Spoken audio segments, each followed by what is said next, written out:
Hi, my name is Gretchen Kother, and I'm here with Louise Hudson. We're with the Lee County Federated Republican Women and visiting today with Yvette Herrell, who is our Republican candidate for Congressional District 2. So glad you could join us today, Yvette. Thank you so much for having me. I really appreciate this opportunity. Well, Yvette, I have a question that's very important to our viewers, and that is, I'm going to ask you to please explain the corruption charges that the Democrats are pushing. That is a great question. This is the same attack ad they used against me 2 years ago. It wasn't true then, and it's not true now. But there's actually two pieces to it. One, they are saying that my mom and her organization benefited from $500,000.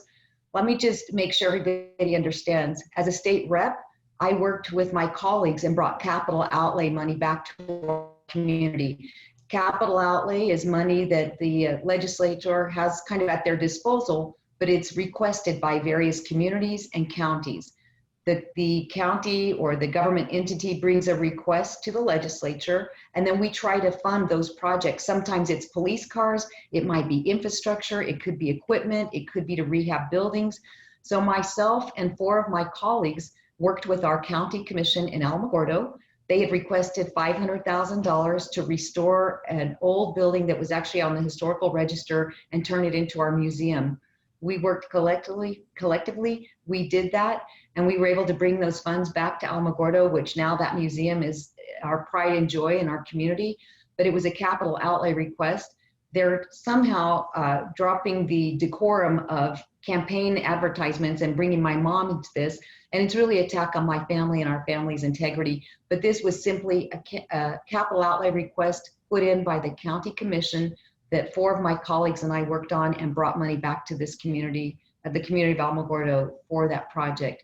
The other allegation is saying that I took state lease money. I've never not disclosed that I'm a partner in one of my dad's companies. We're blessed. My parents own a company, and my 2 sisters and I are each partners in that, but my dad is the general manager, makes all the decisions. This is an investment company. We do not work for it. We do not get paychecks from it. In fact, we don't have anything to do with the day-to-day operations. My dad bought a building that had a state lease on it. And for people that don't realize, state leases are normally 7, 10, 15, or 20 years. And the lease stays with the real property, with the building. He bought a building that had already a state lease in place. I had always disclosed that I was part owner of this company, but I reached out to the Secretary of State and asked if I should change my financial disclosure. They said no, because I was not personally on the lease. I did not receive lease money personally, and I personally did not get a 1099 from the state.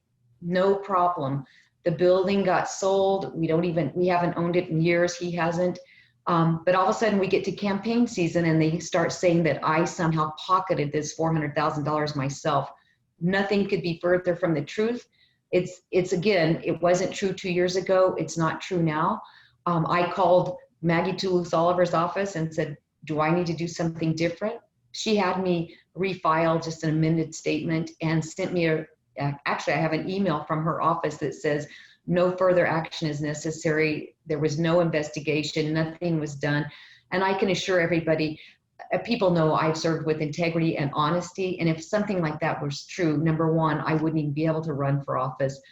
Again, a distraction, but I'm glad you asked that question because I had to give a little lengthy of an answer, but I wanted to make sure people understood the dynamic of both those allegations, and they're absolutely false. Thank you very much, Yvette, for clarifying that for all of us. That was important. Thank you.